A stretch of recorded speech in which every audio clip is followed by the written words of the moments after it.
Pues nada, muchas gracias a todos por uniros al Meetup, el primero que hacemos en remoto. Y bueno, agradecer a Carlos que se prestó a hablarnos de Delta Lake.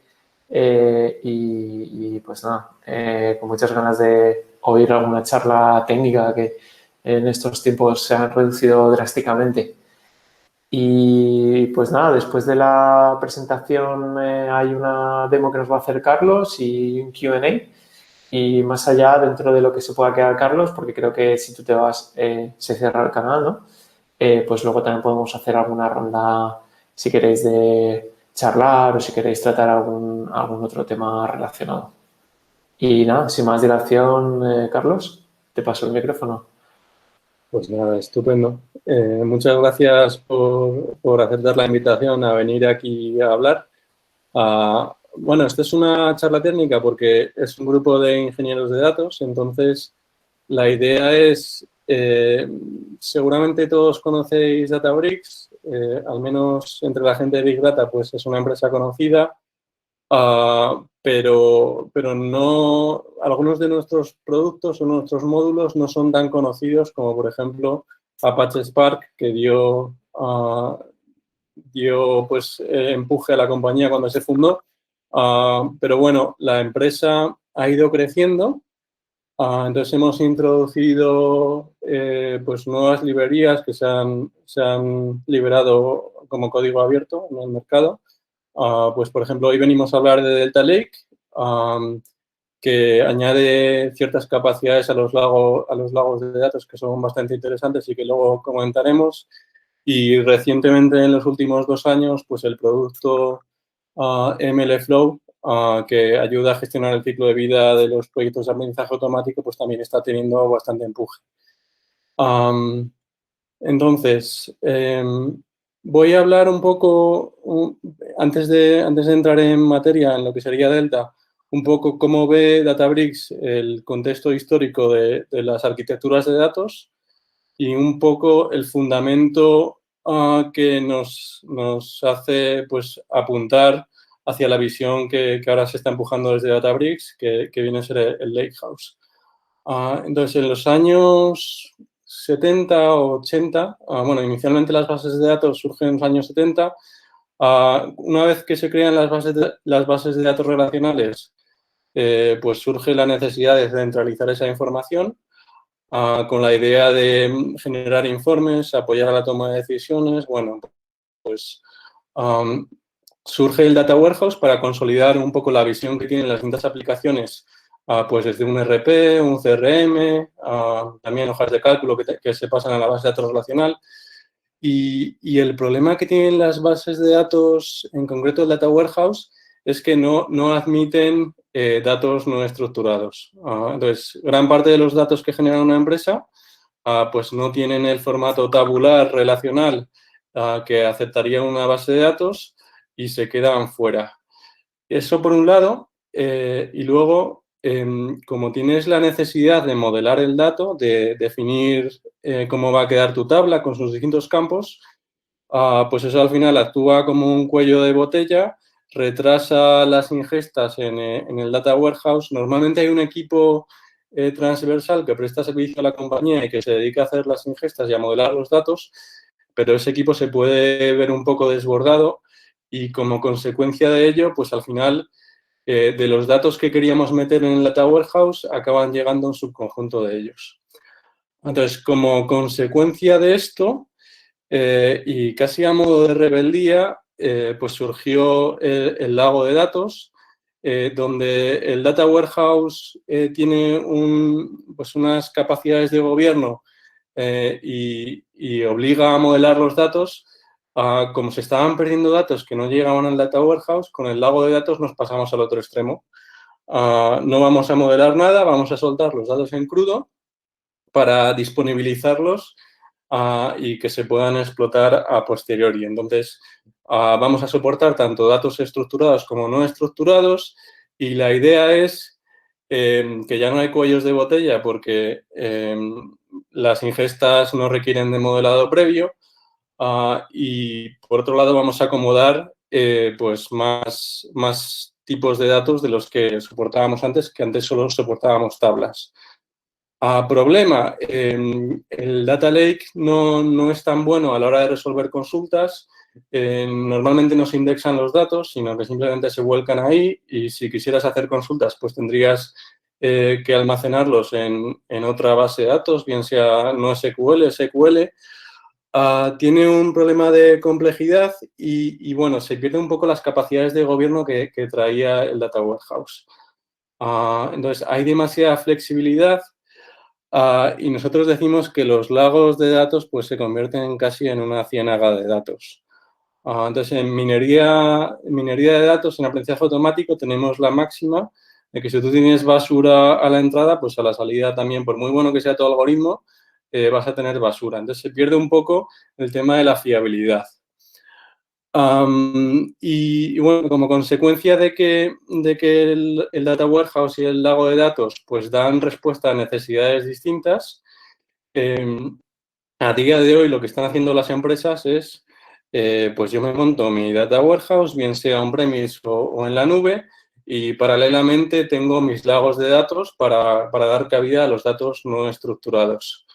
Problema de este esquema, aparte de que te complica un poco la arquitectura, pues hay movimientos innecesarios de datos, normalmente van asociados a hechos facturables. Entonces, si tengo que hacer un caso de uso de inteligencia artificial y tengo mis datos en un data warehouse, pues lo primero que tengo que hacer es extraer los datos y volcarlos en un soporte que luego pueda procesar, porque el data warehouse no tiene capacidades de aprendizaje automático. Entonces, estos movimientos de datos complican un poco el mantenimiento y pues dan una solución también más cara. Entonces, ¿hacia dónde va Databricks en este momento? Pues si cogiéramos, por un lado, las capacidades, lo mejor del Data Warehouse y, por otro lado, lo mejor del lago de datos, pues vamos a añadir capacidades de gobierno, de fiabilidad, de control del dato, para asegurar que luego, tras la fase de ingesta, pues ese dato va a poder ser explotable, pero a la vez cogemos lo mejor del lago de datos en el sentido de que somos capaces de acomodar tanto datos estructurados como no estructurados. Entonces, lo vamos a juntar todo en un mismo sitio y vamos a poder soportar pues casos de uso de lo más variopintos, desde análisis SQL. Por ejemplo, Databricks acaba de sacar al mercado un módulo de analítica para generar informes y cuadros de mando sobre lagos de datos, hasta inteligencia artificial, que era una capacidad que ya soportaban los lagos de datos. Y como capacidad adicional, que luego veremos en Delta Lake, pues soportamos tanto escenarios en streaming como en procesamiento por lotes. Y bueno, en concreto Delta Lake simplifica bastante una arquitectura mixta que da cabida a ambos escenarios. Y bueno, la idea es que tenemos por un lado todas nuestras fuentes dispares de datos, tenemos por otro lado los casos de uso que queremos llevar a cabo, y hace falta una capa intermedia que añada esa fiabilidad, que sea capaz también de soportar consultas, tanto procesamiento global de los datos, como puede ser cuando entrenamos un algoritmo de aprendizaje automático que itera varias veces sobre el conjunto de datos, pero que también dé respuesta a las necesidades de los analistas de negocio, que se pueden hacer consultas SQL y vayan rápidas. Entonces, vamos a ver qué capacidades proporciona Delta Lake en este sentido. Entonces, Carlos, perdona, antes de continuar, ¿puedes ver si hay alguien más esperando? Y ya lo dejamos aquí. Voy a mirar. A ver, un momento. Pues sí, hay unos cuantos. Bueno, hay uno. Vale. Espero que no tenga un timeout esto. Bueno, vale. ¿Por qué decidimos crear Delta Lake?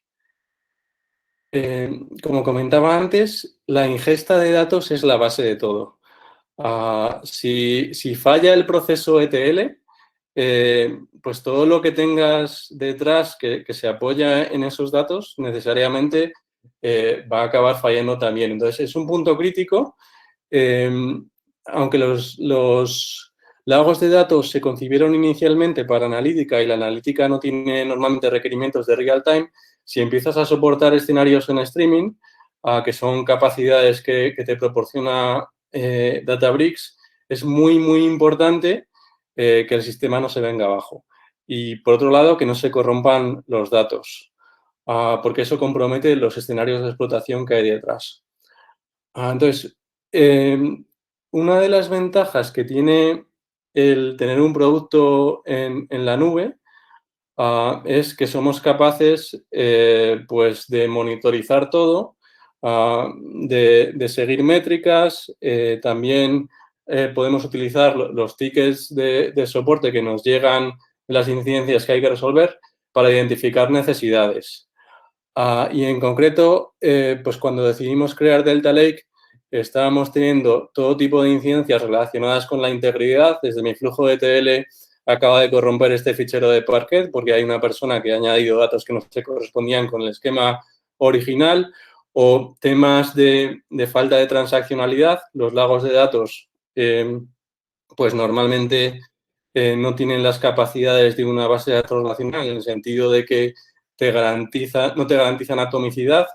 Entonces, eso da lugar a que se corrompieran los datos. Luego, por otro lado, había problemas de lectura. En los lagos de datos, pues normalmente procesamos ficheros grandes y cuando tienes muchos ficheros pequeños, pues eso ralentiza el procesamiento distribuido. ¿Perdona? Acaba de sonar algo, no sé si ha entrado alguien. A ver.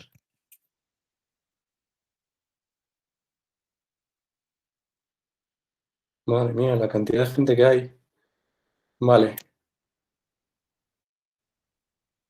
Vale, entonces cuando tenemos muchos ficheros pequeños, como comentaba, pues si vamos a hacer un procesamiento con Spark, el sobrecoste de arrancar las tareas y monitorizarlas, pues es mayor que el propio procesamiento que tenemos que hacer con los datos. Entonces eso tiende a ralentizar el procesamiento y da lugar a problemas de rendimiento. Y bueno, pues veíamos que teníamos problemas similares en muchos clientes. Entonces, por eso decidimos crear Delta. A modo de resumen, estos son los problemas que vemos en los lagos de datos tradicionales. Da un poco igual que lo tengas on-premise en la nube, que más o menos siempre vamos a ver la misma problemática. Entonces, como no hay transaccionalidad, de vez en cuando va a haber fallos en la ingesta y esos fallos pues, pueden dar lugar a que los datos se queden en un estado inconsistente. Luego, es complicado controlar la calidad del dato. Normalmente hay que hacer flujos ETL a propósito destinados a aplicar reglas de negocio sobre los datos. Estaría bien que el propio lago de datos pues soportara este tipo de reglas de manera natural.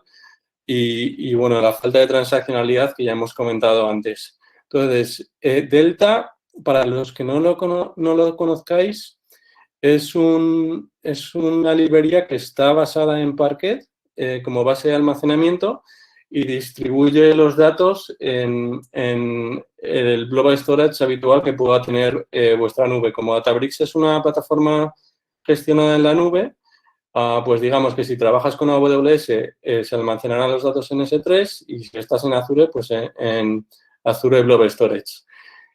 Aporta transaccionalidad y es plenamente compatible con las APIs de Spark. De hecho, luego veremos un ejemplo de cómo se utiliza esto y es tan sencillo como en lugar de guardar una tabla en formato CSV, en formato Parquet, pues se le pone formato Delta y con la propia interfaz de programación de Spark, con muy pocos cambios de código, tenemos pues funcionalidad añadida que ahora comentaremos. Aparte de ser un formato abierto, estamos trabajando con numerosos integradores en la industria para que sean compatibles con Delta. Entonces, desde herramientas de procesamiento de datos como Talend o Informática. Recientemente hemos mejorado el driver de Power BI para visualización, también somos compatibles con Tableau. Bueno, hay una serie de herramientas, estamos creando un ecosistema y la idea es que nosotros no somos los propietarios de los datos del cliente, sino que al final los datos son tuyos para que puedas hacer con ellos lo que quieras. ¿Y qué capacidades principales aporta Delta frente a un lago de datos tradicional? Pues por un lado la transaccionalidad, que es muy importante porque te garantiza que el flujo ETL no se va a romper, no se te van a quedar los datos en un estado inconsistente. Luego, es capaz de detectar el esquema de los datos. Comentábamos que el Data Warehouse te obliga a modelar. Delta, por ejemplo, no te obliga a modelar el dato.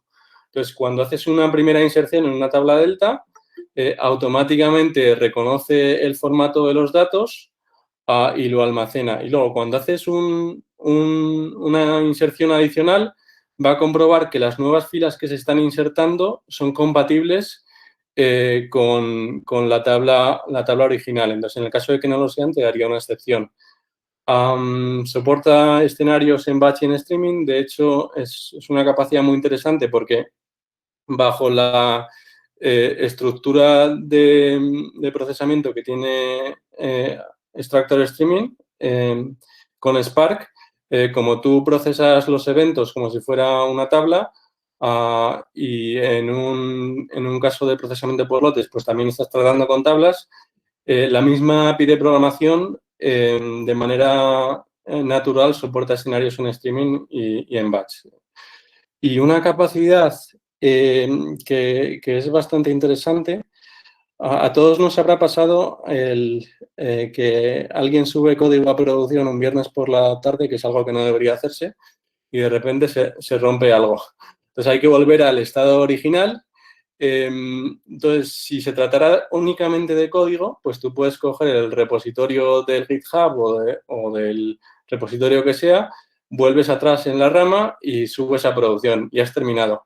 Pero si se llega a ejecutar código sobre los datos, pues los datos también hay que volverlos atrás.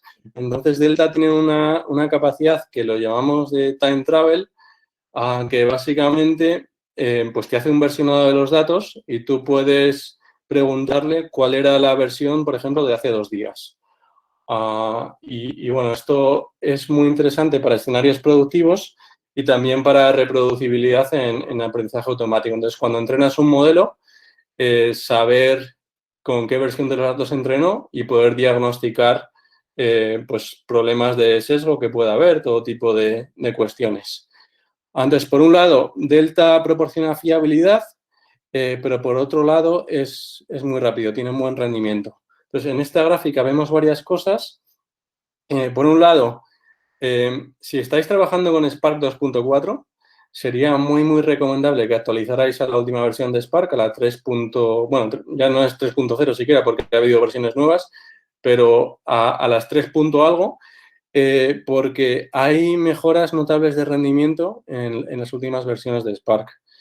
Tienes lo que llaman Dynamic Partition Pruning y luego hay en Spark SQL se han añadido mejoras al optimizador de tal manera que cuando ejecutas una query y luego la vuelves a repetir, pues esa primera ejecución te proporciona información que puede servir para optimizar la consulta posterior. Entonces, Spark 3.0 es mucho más rápido que Spark 2.4 y el runtime de Databricks, a su vez, que sería el DBR 7.0, bueno, ahora vamos por la 7.6, esta gráfica está desactualizada, es más rápido que la versión de Spark porque tenemos mejoras en la caché, tenemos mejoras también propietarias, sobre todo en Delta Lake, que ayudan a mejorar el rendimiento. Y hay un motor de consultas para Delta que estamos a punto de sacar al mercado, que se llama Photon, que básicamente pues la gente de producto ha reescrito el core de Spark en C++, dejando de lado Scala, y está vectorizado y es bastante más rápido. Entonces, bueno, eso lo veremos próximamente. Comentaba que Delta Lake pues te ayuda a simplificar los escenarios de streaming y batch La idea es que en lugar de tener dos flujos de procesamiento separados, pues vamos a poder tener una base de código que actúa sobre los datos en streaming y sobre los datos en batch. Luego veremos un ejemplo, entonces no me voy a extender en esto. ¿Qué pinta tiene la arquitectura? Pues nosotros siempre recomendamos esta arquitectura de referencia, que por otro lado es bastante habitual en procesamiento de datos. Seguramente no os estoy descubriendo nada. Entonces, por un lado tienes las fuentes de datos, que pueden ser pues datos en streaming. Soportamos los distintos servicios, tanto de AWS como Azure. Entonces, pues si tienes los datos que vienen de Kinesis, vas a poder ingestarlos a Delta Lake. Si estás trabajando con Azure, pues utilizarías Event Hub. Entonces, en todo caso, una vez que se ingestan los datos en Delta, pues normalmente tendríamos una capa que llamamos bronce, donde se produce el primer versionado de los datos y no se toca porque nos ayuda a ver qué estado tenían las fuentes en el momento de enviar los datos. Luego tendríamos una capa plata, donde podemos añadir reglas de negocio, filtrados, podemos enriquecer los datos con distintas fuentes que tengamos de otro lado. Entonces, es habitual, por ejemplo, que haya varias ingestas en la capa bronce y luego pues, se mezclan los datos de dos fuentes de datos en la capa de plata. Y finalmente, tendríamos una capa de oro donde están los agregados de negocio, que al final lo que hacen es, con esas preagregaciones, pues mejoramos el rendimiento de las consultas y los cuadros de mando posteriores. Entonces, es un poco lo que recomendamos y la idea es que la calidad se va incrementando según avanzas por el flujo de procesamiento. Vale, esto a modo de introducción, un caso de uso. El primer cliente para el que se desarrolló Delta Lake fue Apple. Y yo creo que es uno de los casos de uso más bestias que he visto de esta tecnología. En concreto, Apple tiene en torno a 150.000 empleados, más o menos. Tiene una red de distribución en tiendas físicas y luego pues tiene también sus propias oficinas. Entonces, era un caso de uso de ciberseguridad. Todos esos ordenadores, pues al final se pueden ver comprometidos porque alguien decide hackear Apple. Y ¿cómo nos enteramos, cómo nos damos cuenta de que nos están hackeando una red que al final es muy grande y monitorizarla pues es complicado? Entonces, Apple decidió utilizar Delta para ingestar los datos de telemetría, los paquetes que van circulando por la red con su protocolo, su dirección IP de origen, IP de destino, también distintos eventos que puedan generar las aplicaciones. Todo eso se ingestaba en Delta Lake y se procesaba, por un lado, en streaming para generar alertas en near real time y que avisaran al equipo de detección de intrusiones. Y, por otro lado, pues también, dado que estaban los datos ingestados en el lago, la idea era soportar consultas de los analistas que estuvieran analizando una incidencia concreta. Y bueno, se ingestaban más de 100 teras al día, entonces son tablas bastante bestias y algunas de las consultas que se hacían, pues por ejemplo, ver la dirección IP de origen y la dirección IP de destino. Entonces, con el conjunto de datos que tenía Apple, con el anterior sistema que estaba basado en Parquet, pues una consulta de este tipo suponía pues procesar 500 teras de datos. Entonces, Delta Lake tiene unas optimizaciones que ahora comentaré que hace que básicamente el 92% de los datos no tengan que leerse y somos capaces de resolver la consulta de manera mucho más rápida porque estás procesando menos datos. Entonces, ¿esto cómo funciona? Por un lado, tenemos un log de transacciones que nos ayuda para el tema del versionado, para soportar la transaccionalidad. Entonces, si hay varios usuarios escribiendo concurrentemente, van a quedar registradas sus operaciones en el log de transacciones. Hay algunos checkpoints intermedios, de tal manera que se pueda recrear el estado de la tabla sin necesidad de procesar todo el fichero de transacciones en el caso de que haya un fallo. Bueno, tiene ciertas capacidades, pero luego en esos mismos ficheros, que al final son ficheros JSON, también se guardan metadatos sobre los ficheros Parquet que se están almacenando. Y cuando hablo de metadatos, quiero decir, por ejemplo, el valor mínimo y máximo de una columna. Entonces, si te llega una consulta como esta, pues tú puedes mirar en los metadatos a ver si podrías evitar la lectura de un fichero, que lo tienes en los ficheros JSON, que al final es donde están los metadatos, y si te puedes saltar un fichero, pues ese fichero Parquet no se procesa, con lo que aceleras bastante el rendimiento. Eso por un lado, y luego, pues Delta Lake tiene otra capacidad, que es que elige muy bien dónde se almacenan los datos, de tal manera que esos metadatos sean más efectivos y puedan pues evitar más lecturas innecesarias. Entonces, eso es todo lo que voy a contar de los detalles. Tampoco quiero aburriros con detalles técnicos, pero digamos que Delta soporta tanto transaccionalidad como versionado de los datos. Entonces, ¿qué ventajas nos proporciona esto? Por un lado, como eres capaz de soportar datos en streaming y datos en batch, pues tus flujos de ETL pueden dar tiempos de respuesta mayores, entonces los SLA se reducen, se reduce también la complejidad y la arquitectura, hace falta menos equipo para desarrollar y para mantenerlo, y bueno, vamos a proporcionar capacidad de borrar datos y juntar varias fuentes de datos. Entonces, esto es algo novedoso en Big Data. La tecnología Big Data siempre ha sido append only, en el sentido de que una vez que insertas los datos, pues no se vuelven a tocar. Pero también nosotros nos encontrábamos que muchos clientes sí querían soportar actualizaciones.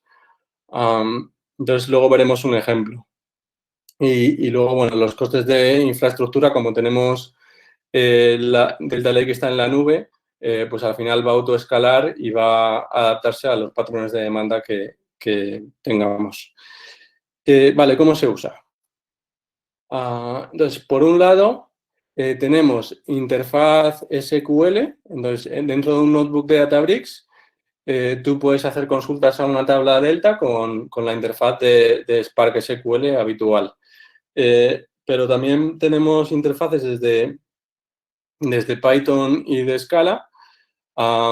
Y bueno, de hecho, la interfaz de programación es muy parecida a la API de Spark, que simplemente añade algunos métodos nuevos para elegir el lugar de destino de almacenamiento de los datos. Entonces, aquí tenemos un ejemplo.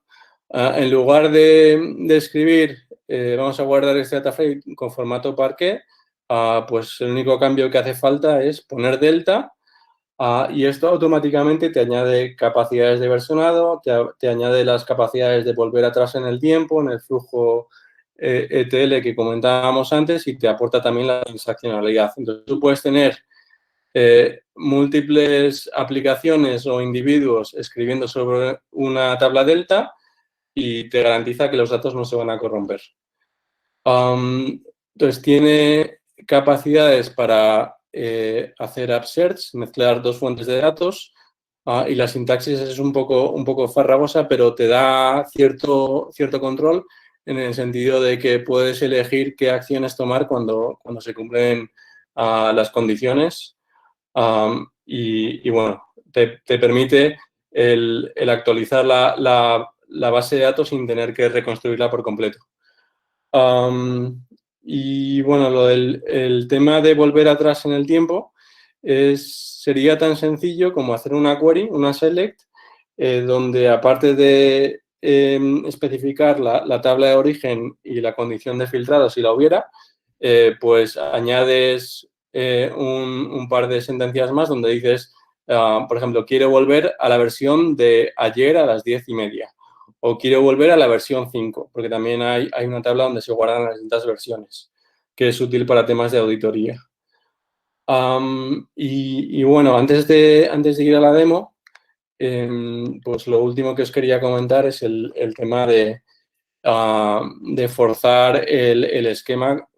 Si tú escribes a una tabla delta, pues inicialmente te va a reconocer el formato de los datos. Si vuelves a escribir a la misma tabla, pues hay una comprobación de que las nuevas filas que estás insertando se correspondan con los metadatos que soportaba la tabla originalmente. Entonces, en el caso de que eso no sea así, te va a fallar la segunda inserción y lo que produce esto es que tienes garantías de que los datos que hay en el lago de datos no se van a corromper, igual que la transaccionalidad. Vale, os voy a enseñar. Bueno, ¿alguna pregunta antes de que veamos la demo? Te iba a hacer una pregunta tonta Sí. acerca de... Vale, no queremos que nos puedan insertar datos con un esquema que no sea compatible. ¿Tenemos posibilidad de hacer migración de esquema controlada? Sí, hay también funcionalidad de lo que llamamos evolución de esquema. Y esto funcionaría tanto para tablas como para ficheros JSON, que es una capacidad que se ha añadido recientemente. Entonces tú puedes tener a lo mejor un montón de sensores IoT mandando datos anidados en formato JSON. ¿Qué pasa si te cambian el formato? Pues tú puedes elegir si incorporas el cambio o no. Entonces tienes disparadores que te permiten actuar cuando hay un cambio de esquema. Sí, pero vamos, está soportado. ¿Alguna otra pregunta? Vale, pues os voy a enseñar un ejemplillo que tenía por aquí un clúster de Databricks. A ver esto. Bueno, para los que no conozcáis la plataforma de Databricks en la nube, pues este sería el aspecto que tiene un notebook. Dentro de este espacio de trabajo hay varias personas colaborando. Lo suyo sería que pues hubiera un espacio de trabajo por cada proyecto. Que puedes tener varios espacios de trabajo y no son facturables. Al final facturamos por el cómputo, no por la complejidad organizativa que pueda tener una empresa. Pues aquí están mis compañeros y tienes una estructura en forma de carpetas donde están los notebooks y los ficheros. Entonces, ¿qué pasa si yo quiero, por ejemplo, que algunos de mis compañeros no vean este notebook o no puedan ejecutarlo? Pues aquí podría gestionar los permisos de quién puede ejecutar el notebook, quién puede editarlo y quién puede pues, gestionar lo que sería el nivel máximo de permisos. Entonces, esto es un ejemplo que está basado en una empresa que se llama Lending Club. Es una empresa de créditos peer-to-peer que tenía un marketplace donde pues, la gente pedía dinero y con un modelo de riesgos se caracterizaba el riesgo que podía tener ese crédito y había gente que invertía. El marketplace ha dejado de operar, pero bueno, al final ha generado un montón de datos que son bastante interesantes y voy a jugar un poco con ellos. Entonces, lo primero que voy a hacer es cargar un fichero de datos que está almacenado en el sistema de ficheros de Databricks de BCS, que bueno, es una abstracción en este caso, de S3, porque esto está desplegado en AWS. Pero en el caso de que quisieras migrar, por ejemplo, a otra nube, si has utilizado la interfaz de programación del sistema de ficheros de Databricks, pues no eres dependiente del almacenamiento que haya debajo. Entonces, digamos que te garantiza que esa migración se va a hacer sin problemas. Y bueno, el dataset tiene datos bastante curiosos. Por un lado está la cantidad que ha pedido la gente, cuánto le han dado, el tipo de interés, el nivel de riesgo. Bueno, incluso te vienen ratios como el ratio de ingresos a la deuda que se ha pedido, a qué se dedica la persona, cuánto tiempo lleva en el puesto de trabajo. Bueno, es bastante interesante y podría dar lugar a un modelo de aprendizaje automático bastante chulo. Pero bueno, en este caso simplemente me he dedicado a hacer una serie de consultas y a probar las capacidades de Delta. Entonces, lo primero es que en la plataforma de Databricks tú puedes hacer consultas SQL y mezclarlo con el código Python que estuvieras utilizando para procesar. Y luego tiene capacidades de visualización bastante interesantes. Entonces, si yo me vengo aquí, pues tengo un diagrama de barras, pero incluso podría, con estos datos, hacer un mapa de Estados Unidos. Porque me reconoce... Bueno, ahora voy a quedar mal. No, vale, ha funcionado. Me reconoce que este data frame en concreto pues tenía datos de estados. ¿Cómo sería el convertir ese data frame que acabo de crear, que he leído de Parquet, a una tabla delta? Pues lo podemos hacer desde SQL, luego veremos un ejemplo desde PySpark, con este formato, simplemente crear una tabla utilizando delta y luego pues la query original sobre el data frame que he registrado en Spark SQL. Y bueno, una vez que tienes la tabla delta creada, pues aparte de los datos y el log de transacciones que hemos comentado antes, pues tienes una tabla que lleva las versiones. Entonces, se sacaría con esta sentencia de aquí para describir el historial que se ha ejecutado sobre esta tabla. Entonces, cada vez que yo modifico los datos o incluso cuando reemplazo la tabla original, pues se va a generar una operación de registro y lleva asociada el usuario que ha actuado sobre la tabla. Entonces, esto es súper útil para temas de auditoría y de compliance. Y esta tabla historial tiene un periodo de retención que puede ser distinto al periodo de retención que te permite volver atrás en los datos. Entonces, aunque tú hayas eliminado la opción de time travel, porque claro, no vas a hacer un time travel a la versión de hace 3 años, porque entonces se te disparan los costes de almacenamiento. O sea, aunque tú hayas borrado los datos, siempre vas a poder conservar el historial para poder justificar qué operaciones se han hecho o incluso para poder diagnosticar accesos no autorizados.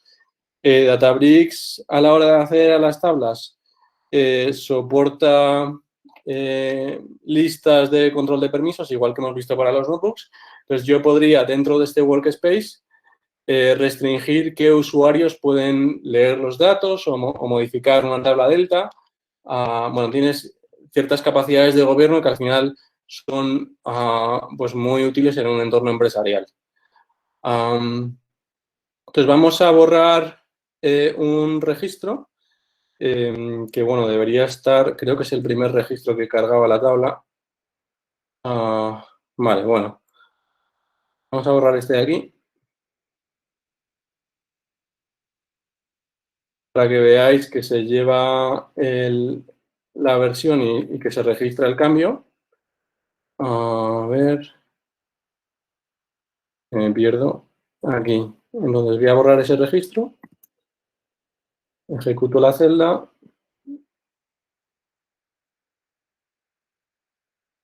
Y bueno, esto va adjunto a un clúster de Spark que tengo previamente levantado. Tienes facilidad de acceder desde el propio notebook a las trazas del servidor. Pues podrías ir a ver la interfaz de Spark, a ver qué está pasando con este job. Y bueno, debería acabar en breve. Entonces, cuando la operación termine, que bueno, de hecho ya ha terminado, entonces si vuelvo a ver el historial, la última operación debería ser pues que yo he borrado datos sobre la tabla con el identificador de registro que he borrado. O sea, tienes como un indicador del filtro que se ha ejecutado para saber exactamente qué operación se ejecutó sobre la tabla. Entonces, ¿qué pasa, por ejemplo, si yo he borrado el registro por error y quiero volver a la versión que tenía el dato? Entonces, la versión 45 es la última que he ejecutado, entonces, a ver, bueno,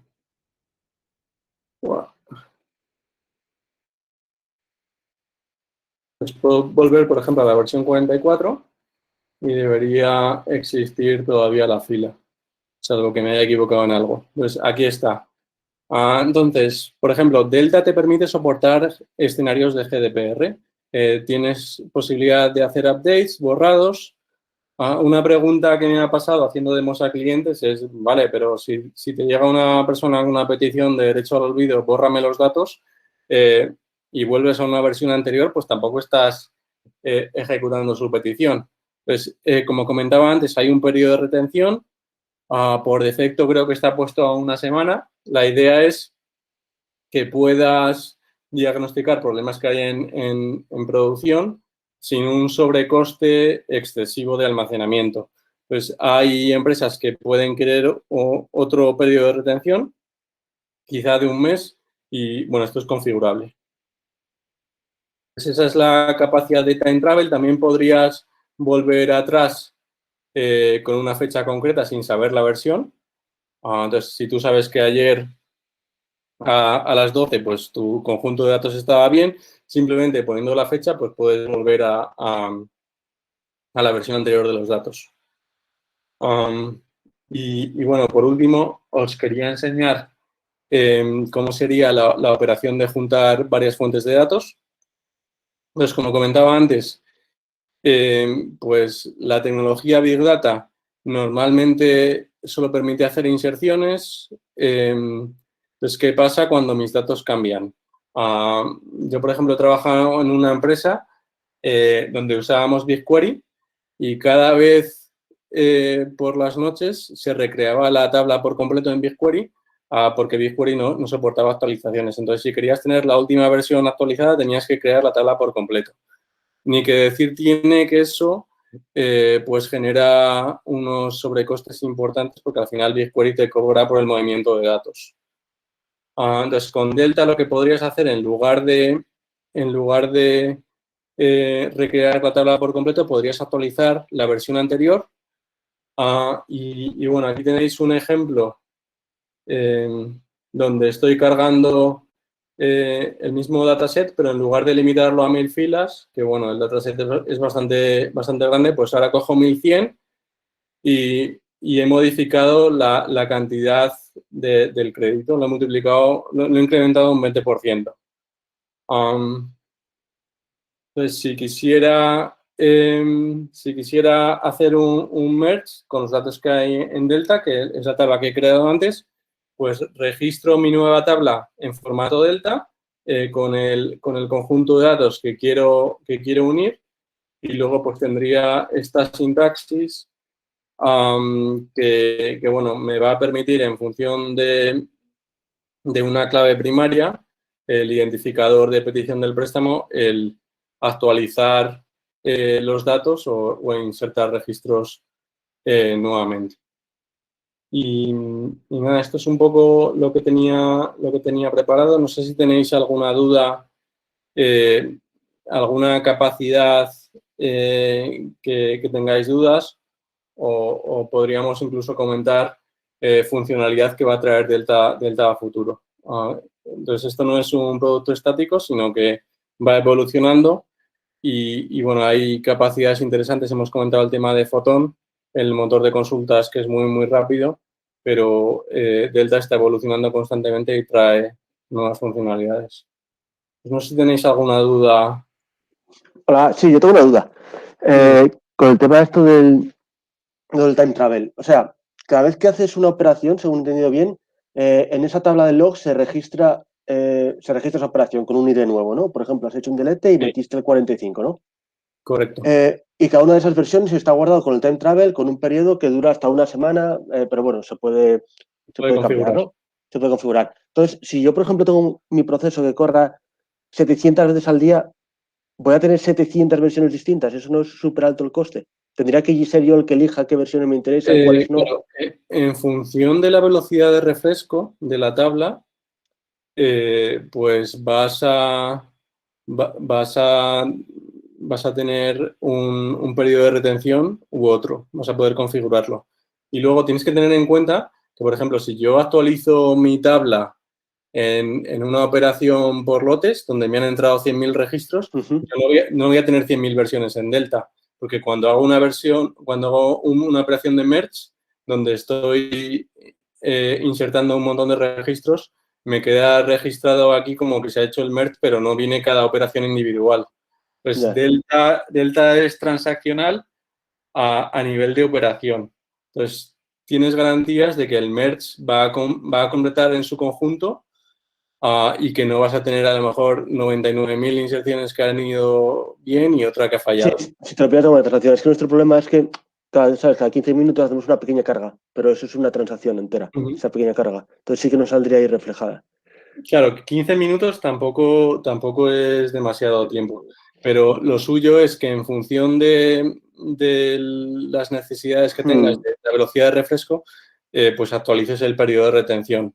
Sí, es lo que tenemos que jugar. Y no se puede hacer igual, claro, es que son cada 15 minutos y tenemos 400 ingestas. Igual podemos hacer snapshot, puedes hacer que sea, yo qué sé, por ejemplo, que haga una versión de forma automática todos los días a las 3 de la tarde y a las 12, por ejemplo, y ya está.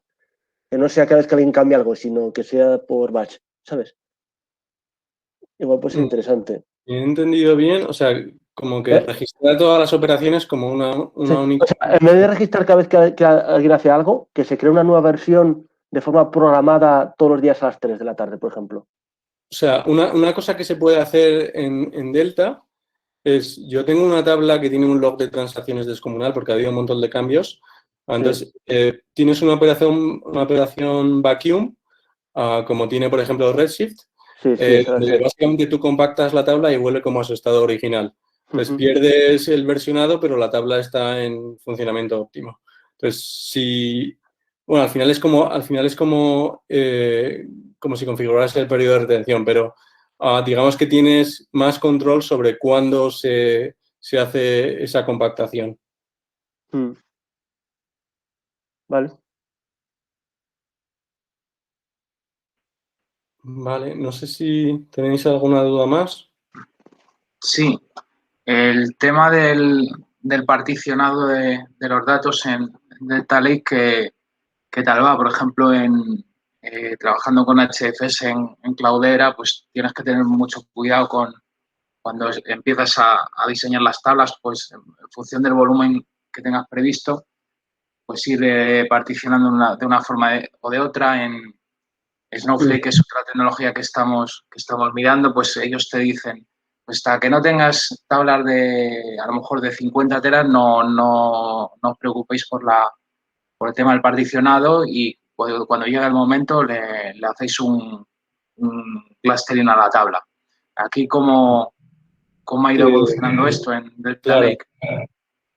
O sea, el tema del particionado, al final, si tú accedes por la clave de particionamiento, pues vas a tener una consulta más o menos rápida, porque tienes como una estructura de carpetas y todo va estupendo. ¿Qué pasa, por ejemplo, si mi clave de particionamiento desequilibra los datos? Por ejemplo, si yo estoy particionando por fecha y soy un retailer, a lo mejor mis ventas están concentradas en periodo navideño, lo cual sería bastante habitual. Entonces voy a tener a lo mejor particiones muy grandes y particiones muy pequeñas. Entonces, cuando vaya a procesar esa tabla, si los datos están sesgados a la hora de particionar, en el sentido de que haya particiones mucho más grandes que otras, cuando lo procese con Spark, lo que va a ocurrir es que voy a lanzar mi clúster, va a empezar a procesar los datos y las operaciones en Spark no terminan hasta que se termine de procesar todas las particiones. Entonces, lo único que estoy haciendo es que algunos ordenadores van a estar pues faltos de carga de trabajo porque van a terminar muy rápido, y luego va a haber otros que van a estar sobrecargados. Entonces, el tema del particionado es importante. Entonces, Delta tiene cosas como, por ejemplo, nosotros recomendamos un tamaño de partición que esté pues en torno mínimo 150 megas, idealmente hago 1 giga, pero no más. Entonces, ¿qué pasa si tengo particiones más pequeñas? Pues Delta, en lugar de generarte ficheros demasiado pequeños que, como comentábamos antes, pues van a ocasionar problemas de rendimiento, pues agrupa las particiones pequeñas en particiones más grandes. Entonces, de tal manera que esas consultas van a tener una duración cuando procese esa partición parecida a las particiones más grandes, y lo que estoy haciendo es compactar todos esos ficheros pequeños en ficheros más grandes para que sea más eficiente la consulta. Eso por un lado. Y luego Delta Lake, aparte del particionado típico de Spark, tiene una cosa que llamamos Z-Order, que tú puedes intentar optimizar una consulta por más claves aparte de por la clave de partición. Entonces tú puedes tener tu clave particionada por fecha, pero a lo mejor pues hacer un Z-Order, qué sé yo, en el caso de retail, por geografía y por tienda. Entonces, cuando vayas a acceder a la tabla con una consulta por esas columnas, va a ser más rápido que si no tuvieras esa condición definida. Esto enlaza con el tema de los metadatos y los valores mínimos y los máximos, que tiene como una estrategia de distribución de los datos para optimizar consultas adicionales aparte de la clave de partición. Y bueno, resumiendo, el particionado es muy importante. Yo no lo dejaría hasta que tuvieras 50 teras. Sí, o sea que hay que mejor pensarlo desde el principio, ¿no? Sí, es... Los datos de cómo van a crecer y cómo que se van a cruzar las tablas. Tú modelas los datos en base al patrón de acceso que vayas a tener sobre ellos, ¿no? Para acelerar consultas. Pues la partición no deja de ser una estructura que responde a ese patrón de uso. Entonces, tú tienes que adaptar la clave de particionado a las consultas que vayas a hacer después. O sea, hay que tenerlo en cuenta. Entendido. ¿Qué te iba a comentar también? Para usar Delta Lake o montarte un Delta Lake necesitas siempre a través de la plataforma de Databricks o te lo puedes bajar tú o instalar. A ver, te puedes bajar la versión open source, pero no es la misma que tiene Databricks. Entonces, no tendrías el motor de ejecución de Photon, que es mucho más rápido que la versión open source. No tendrías algunas mejoras de cacheado que tiene también el runtime de Databricks. Entonces, la versión open source, digamos que es funcional, pero claro, tampoco vamos a crearnos nuestra propia competencia liberando todas las herramientas con plenas capacidades. Pero bueno, te vale para romper mano con la tecnología, vamos de sobra, ¿no? Claro, te vale para entender un poco qué se puede llegar a hacer. Y luego, pues, por ejemplo, nos llegan muchos clientes que a lo mejor tienen cargas en Elastic MapReduce o en Azure Synapse. Entonces, Synapse, por ejemplo, empaqueta la versión open source de Spark y también empaqueta Delta Lake. ¿Qué pasa? Que cuando corres las mismas cargas que tienes en Synapse sobre el runtime de Databricks, pues son más rápidas en Databricks.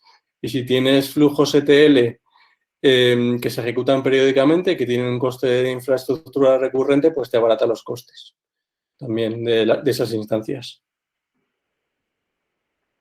Vale, muchas gracias, Carlos. De nada.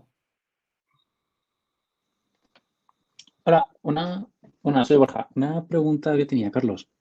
Venga, dispara.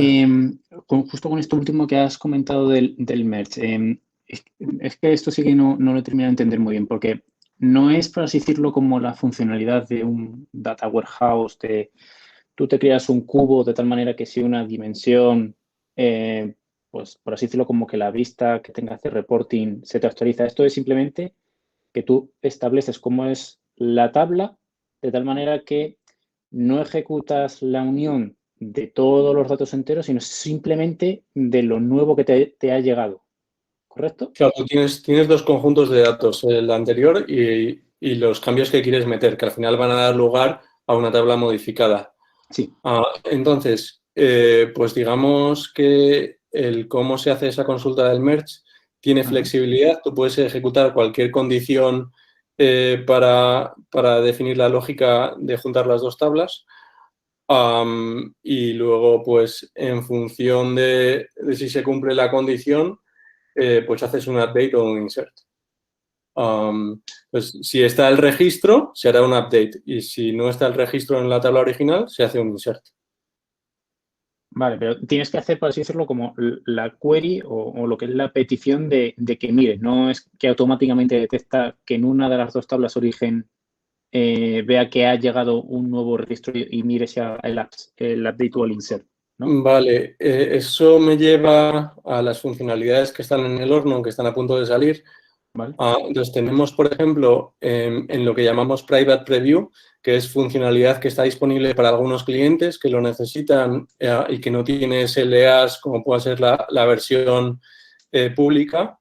Entonces hay una funcionalidad que acabamos de sacar que se llama Autoloader, que básicamente tú tienes una fuente de datos, configuras este trasto y automáticamente te va a sincronizar la fuente de datos de manera mágica con el lago de datos. No tienes que preocuparte por esas nuevas cargas adicionales ni hacer los merge de manera manual. Y hay clientes que le están dando bastante uso. Y bueno, tenemos también dentro del autoloader hay optimizaciones de cómo se hacen cargas masivas. Entonces, gran parte del trabajo que tendrías que hacer de manera manual para esas ingestas te lo da resuelto. Y sobre todo el tema de los deltas, de cuando se van incorporando nuevas versiones, simplemente configuras la fuente de datos y te olvidas. Oh, vale, o sea, eso sí que sería ya algo más parecido como a un data warehouse clásico. Sí. Entonces, al final, hay una convergencia en la tecnología. Entonces, el data warehouse cada vez se quiere parecer más a un lago de datos y el lago de datos se quiere parecer a un data warehouse. Entonces, cuando empezó la tecnología Big Data, pues al final tenía unas interfaces de programación un poco infumables. Aquellos que hayáis programado con MapReduce, pues sabéis de qué estoy hablando. Pues se ha añadido capacidades habituales que tenía una base de datos, desde el lenguaje de consultas SQL, transaccionalidad. Sí. Entonces, digamos que eso te reduce la fricción a la adopción. Y las dos tecnologías están convergiendo. Pues está por ver cuál va a dominar, pero bueno, nosotros creemos que el Lakehouse es la visión adecuada de lo que debería ser un lago de datos a futuro. Muy interesante, muy guay eso. Gracias. Nada. ¿Alguna preguntilla más?